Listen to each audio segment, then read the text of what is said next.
Good afternoon. Today we are going to discuss the last lesson, which is about Are the Rich Happy by Rabindranath Tagore,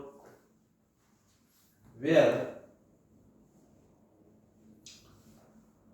in the same connection we have dealt yesterday or in the last session or last lecture also.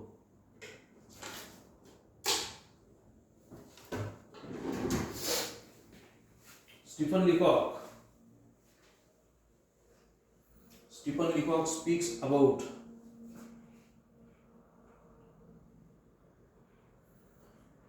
philosophical reflection and his observation is that he has not seen rich person happy, but on the contrary, while discussing with the rich people, he quotes, to remain rich and to show rich is very hard job, and with this he says that he visited a person who has 15 servants at home, but that rich person says that though there are 15 servants at home, but it is very hard to remain rich and to maintain richness.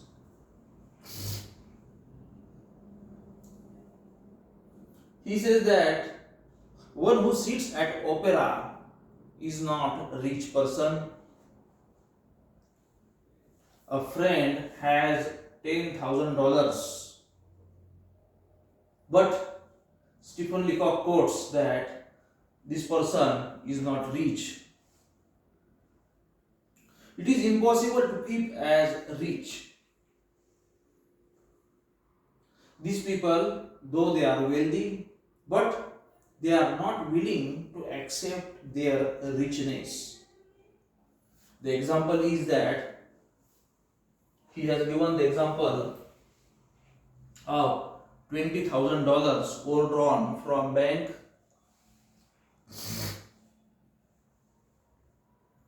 One way or the other way, that person has to do the repayment of that overdrawn amount. The poor people facing, suppose, financial crisis, they used to sell whatever asset they have to fulfill their needs, to fulfill their demands. But these rich people are not in a mentality to sell their asset, their property, their bonds,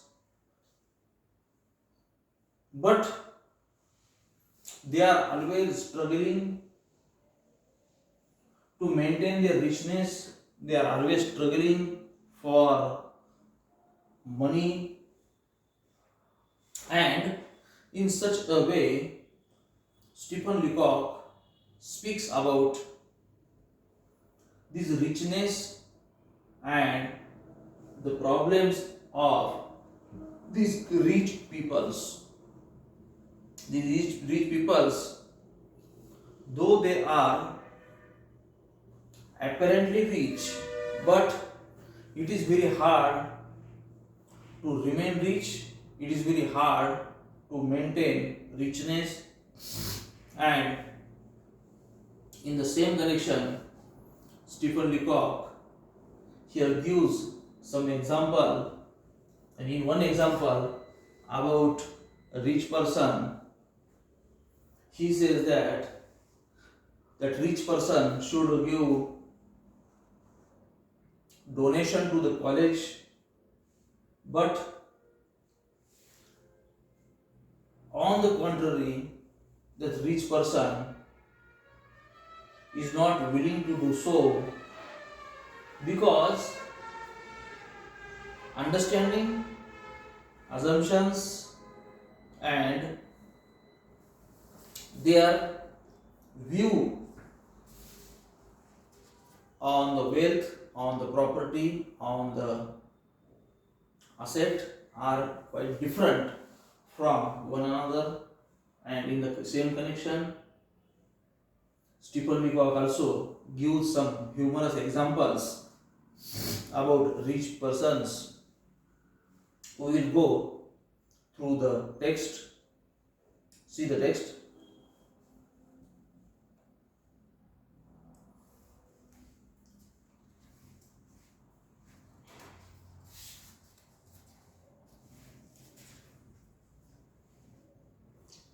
I know a man, for example, his name is Spug, whose private bank account was overdrawn last month $20,000. He told me so at dinner at his club with apologies not for feeling out of sorts. He said it was bothering him. He said he thought it rather unfair of his bank to have called his attention to it. It could sympathize in a sort of way with his feeling. My own account was overdrawn 20 cents at the time. I knew that if the bank began calling it overdrafts, it might be my turn next, Spurk said. He supposed he do have to telephone his secretary in the morning to sell some bonds and cover it. It seemed an awful thing to have to do. Poor people are never driven to this sort of things. I have known cases of their having sell a little furniture perhaps, but imagine having the sell the very bonds out of one's desk. There is a bitterness about it that the poor man can never know. With the same man, Mr. Spurg, I have often talked of the problem of wealth. He is a self-made man and he has told again and again that the wealth he has accumulated is mere burden to him. He says that he was much happier when he had only the plain, simple things of life. Often I sit at dinner with him over a meal of 9 courses. He tells me how much he would prefer a plain bit of boiled pork with a little mashed turnip. He says that if he had his way, he had made his dinner out of the couple of sausage fried with a bit of bread. I forgot what it is that stands in his way. I have seen Spurg put aside his glass of champagne on his glass after he had drunk his champagne with an expression of something like contempt. He says that he remembers a running creek at the back of his father's farm when he used to lie a full length upon the grass and drink his fill. Champagne, he says, never tasted like that. I have suggested that he should lie on his stomach on the floor of the club and drink saucerful of soda water, but he won't. See here, it is the example of Mr. Spurg, the Spurg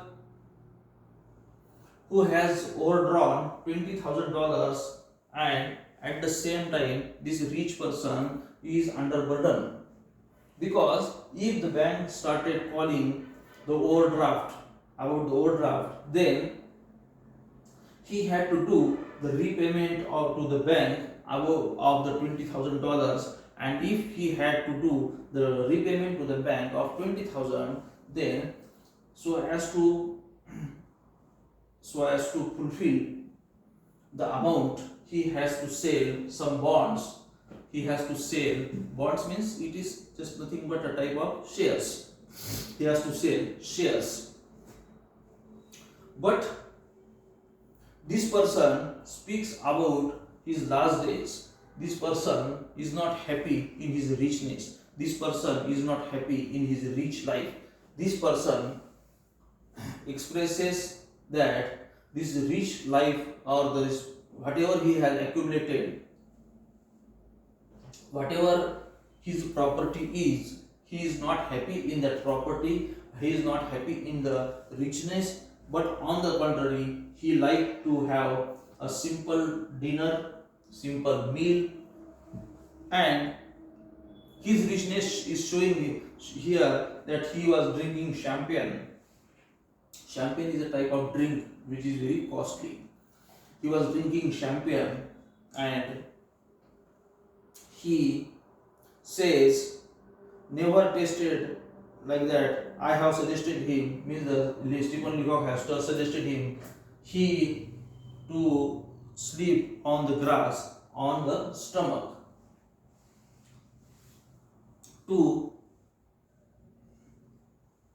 have the enjoyment of life. I know well that my friend Spug would be glad to be rid of his wealth altogether if such things were possible. Till I understood about these things, I always imagined that the wealth could be given away. It appears that it cannot. It is burden that one must carry. Wealth, if one has enough, or it becomes a form of social service. One regards it as means of doing good to the world, of helping to brighten the lives of others. In a word of solemn trust, Spug has often talked with me so long, so late on the topic, the duty of brightening lives of the others, that the waiter who held blue flames on his cigarette fell asleep against the doorpost, and chauffeur outside froze to the seat of his motor. Spug's wealth, I say, regards as solemn trust. I have often asked him why he didn't give it, for example, to a college, but he tells me that unfortunately he is not a college man. I have called his attention to the need of the further pensions for college professors. After all that Mr. Carnage and others have done, there are still thousands and thousands of old professors of 35 and even 40 working away day after day and getting nothing but what they earn themselves, and with no provisions beyond the age of 85. But Spurk says that these men are the nation's heroes and their work is its reward. See here, the Spurk is willing to donate, and Mr. Carnage has already donated a very good type of the good amount to the college for the pension of the professor and development of the college. It was a suggestion of Stephen Leacock to this man, that is the Spurk. After all, Mr. Spurk's trouble, for he is a single man with no ties, are in a sense of selfish. It is perhaps in the homes, or more properly in the residence of the rich, that the great silent tragedies are being enacted every day, tragedies of which the fortunate poor know and can know nothing. I saw such a case only few nights ago at the house of the Ashcroft Fowlers, where I was dining. As we went in to dinner, Mrs. Ashcroft Fowler said in a quiet aside to her husband, "Has Meadows spoken?" He shook his head rather gloomily. Gloomily means sadly. And a glance of quiet sympathy and mutual help, like people in trouble who love one another. They were old friends, and my heart beat for them. All through the dinner, as Meadows, he was there. Butler poured out the wine and each course. I could feel that some great trouble was impending over my friend after Mrs. Ashcroft had risen and left us, and we were alone over our port wine.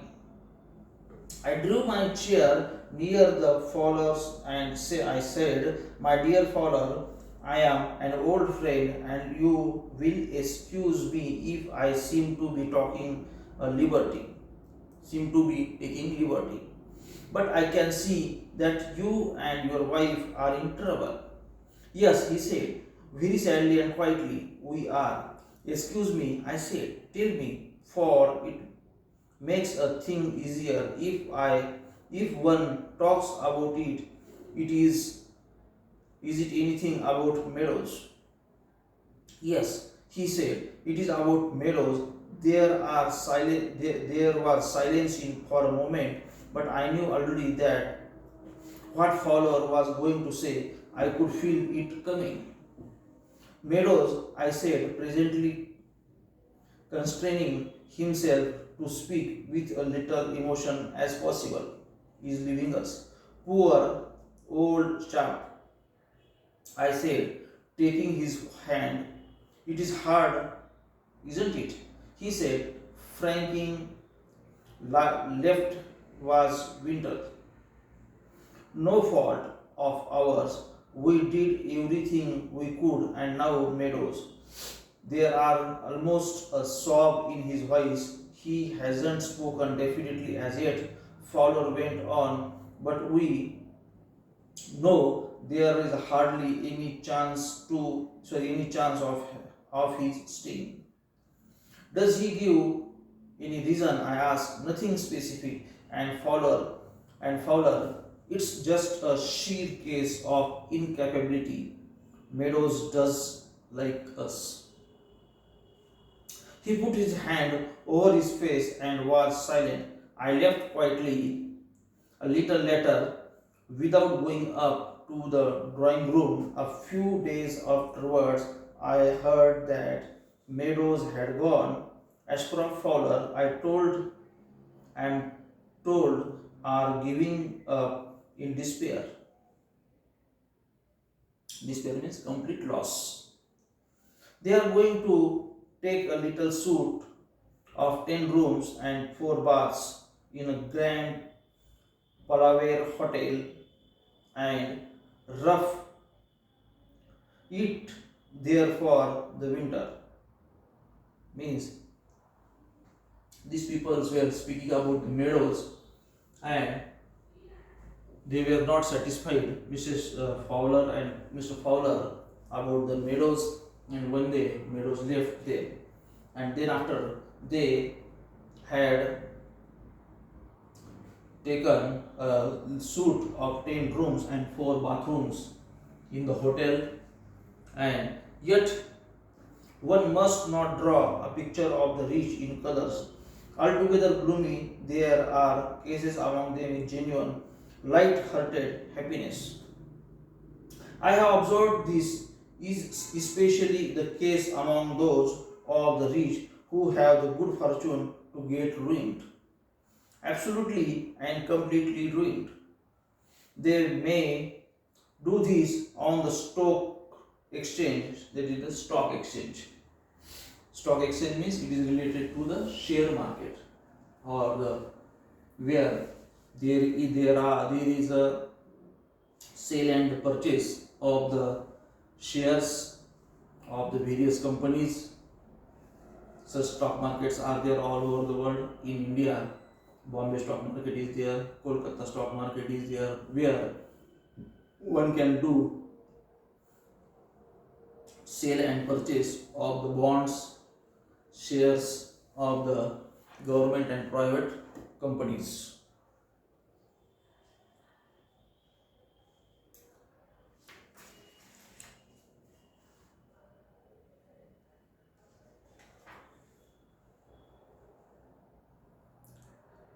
Then, in the same connection, this man, that is Stephen Leacock, speaks about the cheerful life, light-hearted life, unhappy life, merrily enjoyed life, carefree life, depressed life,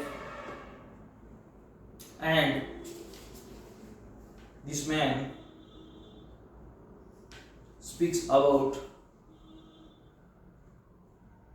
the happiness in the life and the problems in the life of rich people. So the title of the prose is "Are the Rich Happy?" Means the observation of the Stephen Leacock is that the rich are not happy in their lives because there are number of problems in their lives related to their financial problem, their family problem, or other problems.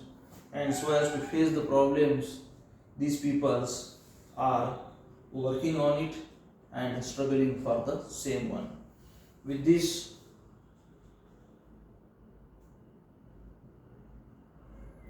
I conclude the lesson prose "Are the Rich Happy?" by Stephen Leacock. Okay, thank you. Good day.